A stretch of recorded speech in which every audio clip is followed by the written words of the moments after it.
Well, 2025, I haven't put out a state of collection video yet, so I thought it'd be a great time to do one. And I tend to do one each year, but I don't tend to do them specifically annually. I'm not doing it at the end of every year, and I do that for a couple of reasons.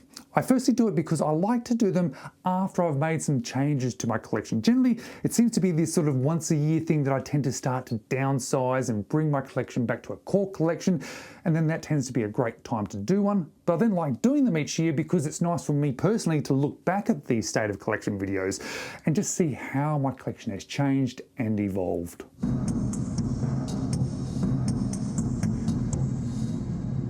Hello, you're watching James. My name's James. You're watching me, and I am talking about watches, and I've really made some quite big and serious decisions about my collection recently and let a lot of them go. There's still a fair few that you probably will recognize that are not going to be going anyway, but I really have decided this year, for a few reasons, mostly just the fact that I've now had the watches, I've enjoyed the watches, I've worn the watches, and now that I'm ready to let them go. But for a couple of other reasons as well, I really have decided to get it down to a much more core collection size that is a little bit smaller. But then I can now start again to think, well, now what do I want to add to that core collection? And what watches do I possibly want to buy that perhaps are more temporary versus more core collection watches? But I'm just going to be sharing with you today the ones that I have refined this down to. Now, there is a drawer just down there that technically does have some more watches in them. A couple of them are for sale at the moment. Others are still waiting for a few more videos to be made, but I'm not going to include those because they aren't technically my core collection. So right now, I'm just going to tell you and show you the watches that have remained and why they have remained. It feels like this should be the first watch to talk about when I'm talking about all the watches that have remained in my collection, because this was the very first automatic watch that entered my collection back in the mid-90s. My father gave this one to me. You can see that it has been loved and used. I then made this custom strap for it some time later. I'll be honest, I don't wear it much. It is well and truly overdue for a service by about 25 years, but it's just nice to have such a nice sort of watch, an automatic watch from such an early point in my life that I have a lot of connection to. I probably should wear it a little bit more often, but yeah, it doesn't really get any wrist time whatsoever. And speaking about watches that I have a lot of connection to, this Mont Blanc Nicolas Roussek has turned out to be my favourite watch of all time.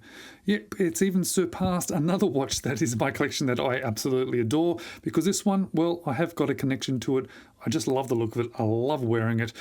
And yeah, I think it's what I'm considering and calling my grail watch now, albeit that doesn't quite suit this watch, because grail watch means something you're sort of working towards, or maybe even something you're never going to achieve. This one I bought and then later realized, actually, I like this more than any other watch, even a potential grail watch. It's also been a bit of a journey with this one as well, getting a service, getting the crystal repaired, getting this bracelet on it, which took much longer than it should have, ordering it in and getting it sort of checked out.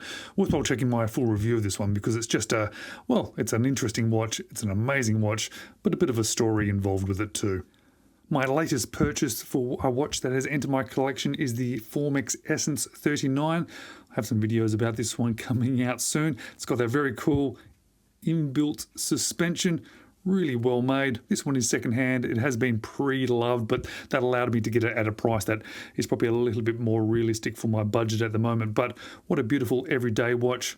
Enough interest factor to it that has been really keeping me wearing this one and wanting to wear this one, and something that I've been wanting to experience for a while. The specific brand, but definitely this particular model. And this sort of sports style watch really has been a bit of a go-to style for me recently, and this one, well, it's definitely fit into that part of my collection, and it's been so nice to now have and own this one. Now, the Hruodland Turbine Pilot is a watch which I feature, well, a lot on this channel, because it is my favourite watch that I've ever experienced or bought from Aliexpress. It's probably no longer the best quality version of a watch from Aliexpress that I've experienced. There are some better versions of watches now, or better quality watches, but this one remains my favourite. I love the style of it. I love that turbine. It is very well made, and even if it isn't quite as good as some of the brand new ones that are coming out now, but it also remains my most worn watch that I've ever purchased off AliExpress. And it's definitely one that is going to be remaining in my collection long term. I've got absolutely no plans to ever get rid of this one. It's one that I still continue to wear even after owning it 3 to 4 years. It's just a watch that I enjoy. I think I like the idea of owning a pocket watch versus actually using a pocket watch. When I bought this one when I was on a trip to the UK a few years ago, I thought it would make a nice sort of interesting souvenir, plus also have a nice sort of pocket watch to add to the collection, albeit this is a relatively affordable pocket watch. As it's turned out, I do really like having it. I do really enjoy having it, but it just sits there looking pretty. I definitely enjoy microbrands. I enjoy having them in my collection. I enjoy owning them. I enjoy everything you get from microbrands. And the Aliexpress Ascent has to be one of my favourites, especially in recent years. It's one which I wear all the time. It's one that I don't think is ever going to leave my collection. I was wearing this one actually today without thinking about making this video. It's just such a great watch. And although I put this sort of in the sports watch sort of realm as well, a little bit like that Homage, it's a slightly more dressy version of it. I don't know, I just really enjoy it. I think it's such a great watch, not only to have in the collection, but actually just to wear and enjoy. This is what I think people call the Australian Pogue. It is a 7139 Seiko chronograph watch, but it is the Australian version of it. This is a watch that my father bought secondhand in the early 80s. He ended up wearing it for a long time, and it's one that was always sort of stuck in my mind because of that golden dial. It's probably the first watch I really remember sort of knowing or being aware of. And later on in life, when I then started getting really into watches, I asked him if he still owned it, if it was still sitting unused in a box that he used to keep it. He said yes. He was able to give it to me, and I had it fully serviced, and it now works beautifully. And recently I paired it on this Vario strap, which just really suits it. And since putting it on there, I've actually been wearing this one a lot more recently too. It was getting to the point where I had it on that sort of a Uncle Seiko bracelet, which I think looked quite good, but I wasn't wearing it much. But as soon as I shifted it to this Bund strap, I've then sort of rediscovered how much I love wearing it. When I bought this Longines Hydro Conquest, this was going to be my nice watch, my grail watch, my ultimate watch in my collection. But as it turned out, it ended up being sort of the watch that then pushed me down and over the edge of watch collecting. And then all of these watches started to appear in my collection. But it is a very important part of my collection. I wore this one when I got married. It is a lovely watch. Although I'm not wearing it as much as I probably should, I don't seem to be finding myself sort of wearing divers a lot recently. I tend to be more sort of rotating towards these sort of styles, but it's one that I sort of really like having, but it's someone that I should be wearing just a little bit more often. But one diver that is in my collection is Houtman Pilbara Rock. Actually does get a reasonable amount of wrist time, much more than the Longines actually, and probably because it is just much more unique and much more interesting. It is a hands-only watch as well. I don't need to reset the date. I do tend to sort of use this one as a bit of a grab and go. Beautiful watch, lovely dial, lovely brand, and you'll see later on in this video that I've actually got a couple from this one. Oh, hello there. Just thought I'd interrupt just for a moment, just to ask you a big favour. This favour is super easy, costs you absolutely nothing, but makes a big difference to me, and that is, could you please subscribe if you have not done so already? Thank you very much. Now let's get back to this video. Another one of my favourite watches of all time, and actually for a very long time this was my favourite watch until the Mont Blanc overtook it just by a fraction. But this is my Hamilton Jazzmaster Traveller 2 GMT. Came on this absolutely incredible ostrich strap, which I've recently put it back onto. I really probably shouldn't have changed it out, but it's just a watch that I enjoy wearing. I love the look of, I like the dual crown, and there's definitely one that is in my regular rotation, as is this IWC Spitfire. It's about 10 or 15 years old, this one, but it's actually my favourite of all the IWC models that you can buy. I've looked at vintage ones, I've looked at neo-vintage ones, I've looked at brand new watches, and I like IWC as a brand, but as I've sort of realised this is my ultimate IWC, and thankfully I was actually able to buy it a couple of years ago, and it has also become one of my absolute favourite watches. The IWC, the Hamilton and the Mont Blanc are my trio of favourite all-time watches, and probably also my trio of some of my most worn watches too. It sort of becomes a bit of a go-to grab-and-go watch for me too. Something that I wear a lot, something that feels lovely. Its bracelet is just absolutely incredible about how it sort of curves around the wrist. But yeah, there's just something about it that really captures my attention. I've sort of bought and sold a lot of vintage watches over the years. I really like vintage watches. I do have my dad's watch there, which is also a vintage watch. But this Rado Golden Horse has actually turned out to be the right vintage watch for me.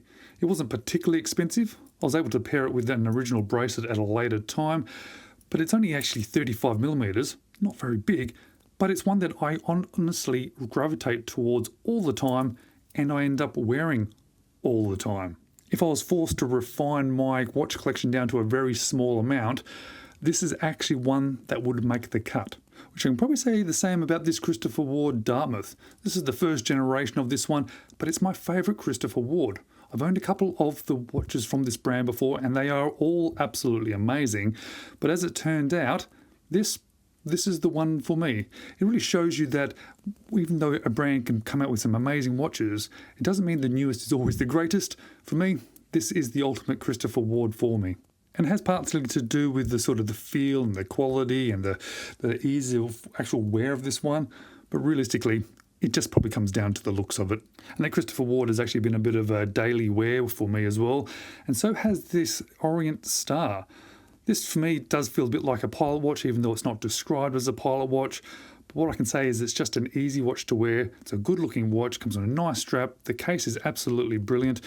And yeah, it just seems to be something that I reach for over and over again. And it's something that I really enjoy wearing. Every single time I put this one on, I think, oh, there is something special about this one. There's something special about this brand.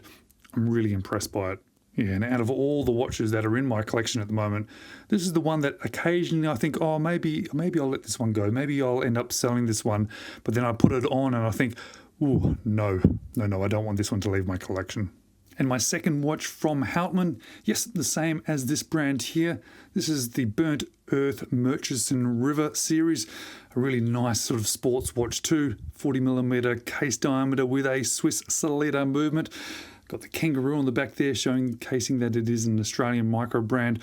This does come on a leather strap normally, which is lovely, but I end up pairing it with the bracelet that was designed for it. And it's an easy watch to wear as well. I love having micro brands in my collection, but it's interesting when you look at all my watches, just in general, there's not many replications or any replications of brand. Now that's not deliberate. I'm not trying to have one of every brand by any means. I'm just picking watches that I like, and the ones that stay in my collection are the ones that I love. And it's interesting to see that the two models from Hruodland have both entered in my collection and have ended up staying in my collection. I think these guys are coming out with a new watch soon as well, which I'm very keen to see what that is, because if I love these watches so much, well, maybe I'll love their new watch too. And I've built a lot of watches from some of these sort of DIY sort of kits you can buy. You can buy all the little bits and pieces that come in one kit. You do a little bit of a watch build, which is quite fun. This one is from Namoki, and it's actually the only one out of all of them that have ended up staying in my collection. I just really like it. It's really well made. It definitely sort of looks a lot like a Hamilton that I've considered buying on a number of occasions, but it's much more affordable, and it's one that I just like having in my collection. I probably don't end up wearing it all the time, but when I do, I really enjoy it. And another standout watch from Aliexpress. This is the Baltany Datejust. This is definitely not an original design, and it's also a design which never particularly interested me before. Certainly not the original, but when I was able to get hands on with this one and start wearing it, firstly I realised I actually quite like this design, but it was actually the on-wrist feel that really sold it for me. Because every time I do wear it, I just think, oh, that feels good. And Baltany makes some amazing watches, affordable watches, well-made watches. And although this is a definite homage, that doesn't bother me at all because I just love this watch and I have absolutely no intention of ever buying the original. And then there is my Bernie Railway watch. This one, it doesn't get a lot of on-wrist time anymore, but it was actually one of the first watches I bought from AliExpress. And it was just such a well-made watch, such a nice watch, a watch that I wore so often that it just has some memories for me and a bit of meaning. And when I do occasionally wear it, I do get some enjoyment from it. It just sort of always surprised me just how good a watch could be at such a low price, because this is probably one of the most affordable watches that I've ever purchased. And I've really loved it having it in my collection. This one was a gift to me from a good friend, and it is a watch that will remain in my collection because it was a gift to me. It's cool to have a tank sort of style or a square style in my collection too.